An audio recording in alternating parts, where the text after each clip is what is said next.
오늘 묵상할 말씀은 사도행전 9장 1절로 22절입니다. 1절, 사울이 주의 제자들에 대하여 여전히 위협과 살기가 등등하여 대제사장에게 가서 다메섹 여러 회당에 가져갈 공문을 청하니, 이는 만일 그 도를 따르는 사람을 만나면 남녀를 막론하고 결박하여 예루살렘으로 잡아오려 함이라. 사울이 길을 가다가 다메섹에 가까이 이르더니 호련히 하늘로부터 빛이 그를 둘러 비치는지라. 땅에 엎드러져 들음에 소리가 있어 이르되, 사울아 사울아 내가 어찌하여 나를 핍박하느냐 하시거늘, 대답하되 주여 누구시니까? 이르시되 나는 내가 핍박하는 예수라. 너는 일어나 시내로 돌아가라. 내가 행할 것을 내게 이를 자가 있느니라 하시니, 같이 가던 사람들은 소리만 듣고 아무도 보지 못하여 말을 못하고 서 있더라. 사울이 땅에서 일어나 눈은 떴으나 아무것도 보지 못하고 사람의 손에 끌려 다메섹으로 들어가서 사흘 동안 보지 못하고 먹지도 마시지도 아니하니라. 그때 다메섹에 아나니아라 하는 제자가 있더니 주께서 환상 중에 불러 이르시되 아나니아야 하시거늘, 대답하되 주여 내가 여기 있나이다 하니, 주께서 이르시되 일어나 직가라 하는 거리로 가서 유다의 집에서 5 사람 사울이라 하는 사람을 찾으라. 그가 기도하는 중이니라. 그가 아나니아라 하는 사람이 들어와서 자기에게 안수하여 다시 보게 하는 것을 보았느니라 하시거늘, 아나니아가 대답하되 주여 이 사람에 대하여 내가 여러 사람에게 듣사온즉 그가 예루살렘에서 주의 성도에게 적지 않은 해를 끼쳤다 하더니, 여기서도 주의 이름을 부르는 모든 사람을 결박할 권한을 대제사장들에게서 받았나이다 하거늘, 주께서 이르시되 가라. 이 사람은 내 이름을 이방인과 임금들과 이스라엘 자손들에게 전하기 위하여 택한 나의 그릇이라. 그가 내 이름을 위하여 얼마나 고난을 받아야 할 것을 내가 그에게 보이리라 하시니, 아나니아가 떠나 그 집에 들어가서 그에게 안수하여 이르되, 형제 사울아, 주 곧 내가 오는 길에서 나타나셨던 예수께서 나를 보내어 너로 다시 보게 하시고 성령으로 충만하게 하신다 하니, 즉시 사울의 눈에서 비늘 같은 것이 벗어져 다시 보게 된지라. 일어나 세례를 받고 음식을 먹음에 강건하여 지니라.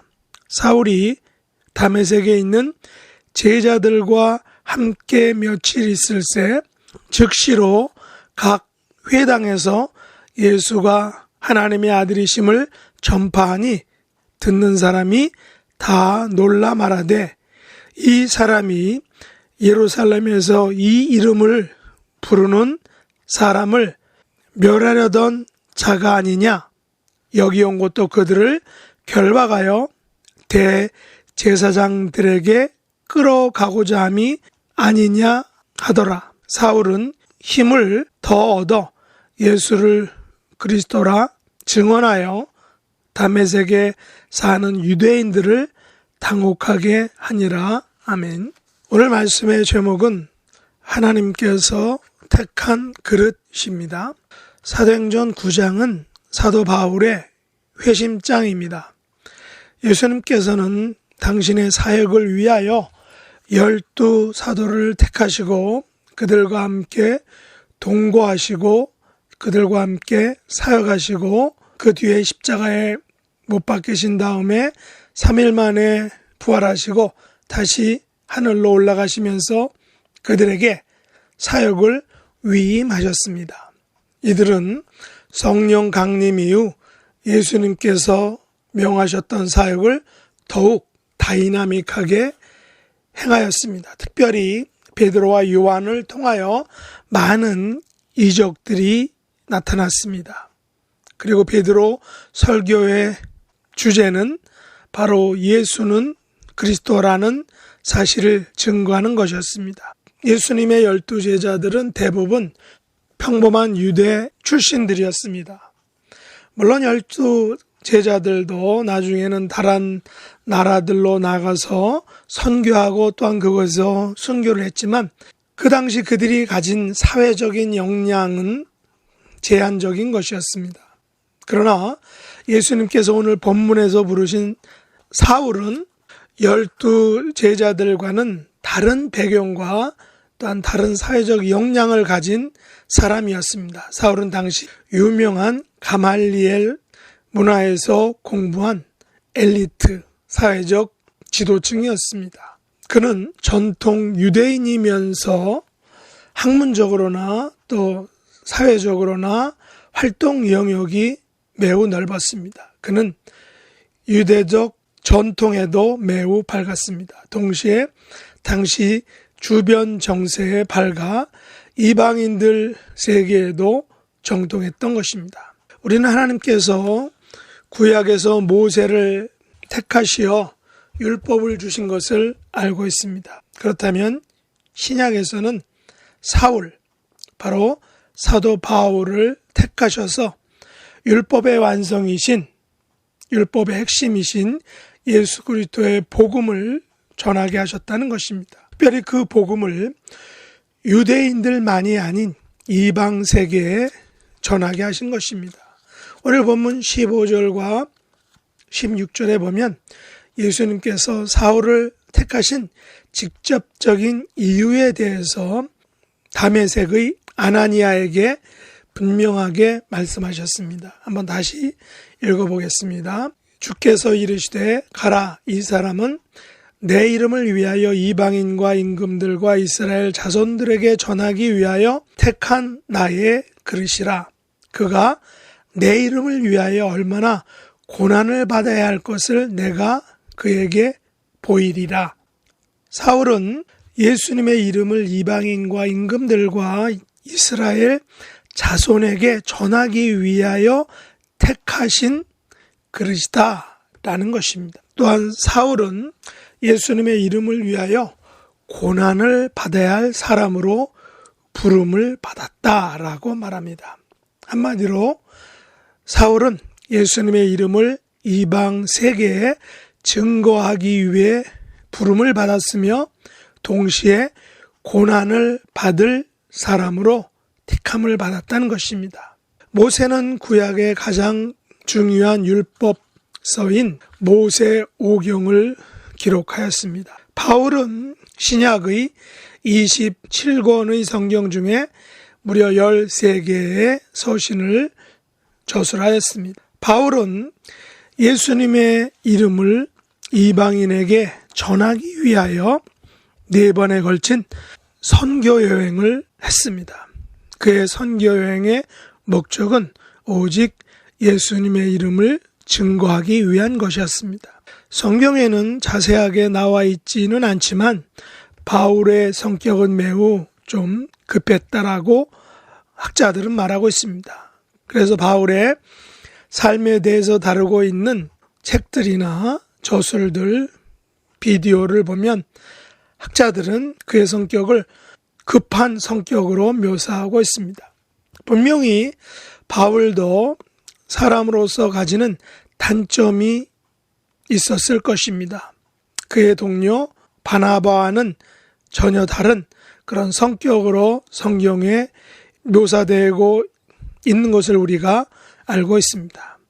그럼에도 불구하고 바울은 오직 예수님의 이름을 이방인과 임금들과 이스라엘 자손에게 전하기 위하여 부름받은 신약시대의 모세라고 개인적으로 생각합니다.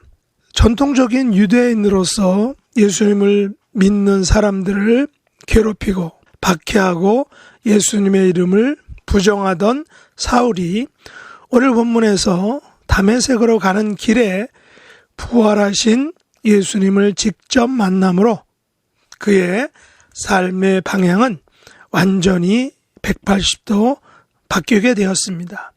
사울은 이전에는 예수님을 박해하는 사람이었습니다. 그러나 예수님을 만난 후로는 예수님의 이름을 전하는 사람이 되었습니다. 예수님께서는 사흘 동안 그의 눈을 보지 못하게 하셨습니다. 사흘 동안에 무슨 일들이 일어났을까 한번 우리가 상상해 볼 수 있습니다. 사울은 예수님을 처음 만났을 때에도 몹시 두렵고 떨렸을 것입니다. 자기가 박해하고 반대하던 그 예수님의 음성을 직접 들었기 때문일 것입니다. 예수님의 제자들도 부활하신 예수님을 배웠을 때 무섭고 떨렸는데 사울은 그 예수님을 믿는 사람들을 박해하는 일을 했던 사람이었으니 얼마나 더 무서웠을까요? 예수님께서는 갑자기 나타나셔서 사울아 사울아 내가 어찌하여 나를 박해하느냐? 나는 내가 박해하는 예수라 라고 말씀하셨을 때 사울은 너무나 무섭고 겁이 났을 것입니다. 너는 일어나 시내로 들어가라. 내가 행할 것을 내게 이를 자가 있느니라 라고 말씀하실 때 사울은 아마도 그 말이 무슨 의미인지를 잘 몰랐을 것입니다. 오직 사울은 자신에게 일어난 엄청난 일에 대해 자신은 아무것도 할 수 없는 그런 무능력한 상태에 놓이게 되었습니다. 게다가 말이 사흘이지 멀쩡하던 사람이 갑자기 사흘씩이나 보지 못하게 되고 먹지도 마시지도 못한다면 사울은 그 마음에 과연 어떤 생각이 들었을까요? 그 몸의 상태는 어떤 형편이었을까요? 사울은 사흘 밤낮을 심한 공포와 두려움과 또 황당함과 좌절과 절망과 또 배고픔과 갈증 속에서 보냈을 것입니다. 다메섹에 들어와서는 3일 동안 공포와 두려움의 나날들을 보냈을 것입니다. 그러나 그런 두려움과 캄캄함 속에서 예수님께서는 사울에게 기도하게 하셨다라고 성경은 말합니다. 심지어 예수님께서는 사울에게 아나니아가 안수하여 다시 보게 하는 환상까지 사울에게 보여주셨다는 것입니다. 예수님께서 아나니아를 통하여 사울에게 주신 것은 다시 보는 것과 그리고 성령의 충만이었다라고 오늘 본문은 말하고 있습니다. 사울은 다시 보게 됨을 통하여 예수님을 아마 다시 보게 되었을 것입니다. 전에는 예수님을 박해했지만 이제는 박해할 뿐이 아님을 확실히 알게 되었을 것입니다. 또한 성령의 충만함을 통하여 예수님의 본 모습을 잘 알게 되었을 것입니다. 사울은 구약의 율법과 유대인의 전통에 대해서 매우 밝은 사람이었지만 율법이 가리키는 분, 율법의 완성자로 오신 그 예수님을 전에는 몰랐습니다. 그러나 예수님을 만난 후로는 성령의 충만함을 통해서는 비로소 자기가 그렇게 연구하고 또 배웠던 그 율법의 완성이 바로 예수님이라는 것을 비로소 알게 되었을 것입니다. 사울은 다시 보게 된 후에 곧바로 세례를 받고 음식을 먹고 강건하게 되었다라고 오늘 성경이 말하고 있습니다. 그리고 각 회당에서 예수님께서 하나님의 아들이심을 전파하였다라고 합니다. 예수님께서 그리스도이심을 증언하였다라고 오늘 본문이 말하고 있습니다. 그의 증언은 바로 예수님을 십자가에서 죽게 한 종교 재판의 제목과 같은 것이었습니다. 다시 말해서 사도 바울이 예수님께서 하나님의 아들이라고 전파하고 예수님께서 그리스도라고 증언한 그 내용들은 바로 유대인들이 예수님을 십자가에 못 박았던 그런 죄의 목록이었다는 것입니다. 그러자 유대인들은 사울을 죽이려고 성문을 밤낮으로 지켰다라고 말하고 있습니다. 그래서 밤에 광주리에 담겨 성벽에서 달아 내려줘야 했다라고 성경이 말하고 있습니다. 사도행전 9장 31절에 보면 사울의 증언으로 인하여 온 유대와 갈릴리와 사마리아 교회가 평안하여 든든히 서가고 주를 경외함과 성령의 위로로 진행하여 수가 더 많아졌다라고 말하고 있습니다. 말씀을 맺겠습니다. 예수님께서는 복음을 세상에 전하기 위하여 사울을 택하셨습니다. 복음을 담아낼 그릇으로 택하신 것입니다. 구약에서 구약의 복음인 율법을 담아내기 위해 모세를 택하셨듯이 신약에서 그 율법의 실체인 그리스도의 복음을 담아내기 위하여 사울을 택하신 것입니다. 사울을 택하심으로 온 유대와 갈릴리와 사마리아 교회가 평안하여 든든히 서갔다라고 했습니다. 성도의 수가 더 많아졌다라고 하고 있습니다. 저와 여러분을 통하여 교회가 평안하여 든든히 서가고 성도의 수가 더 많아지는 그런 예수님의 택한 그릇들이 될 수 있기를 예수님의 이름으로 축복합니다. 기도하겠습니다. 하나님 아버지, 예수님을 박해하던 사울을 택하셔서 예수님의 이름을 위한 그릇으로 사용하심을 감사합니다. 저희들도 사울처럼 예수님의 이름을 위한 그릇들로 사용하여 주시기를 원합니다. 이것을 위하여 만나게 되는 고난도 능히 감당할 수 있는 장성한 믿음의 성도들이 될 수 있도록 은혜 베풀어 주시옵소서. 저희들로 인하여 주님의 교회가 평안하고 든든해져가는 은혜를 더하여 주시옵소서. 예수님의 이름으로 간절히 기도드렸나이다. 아멘. 하늘에 계신 우리 아버지여, 이름이 거룩히 여김을 받으시오며 나라의 임하옵시며 뜻이 하늘에서 이룬 것 같이 땅에서도 이루어지이다.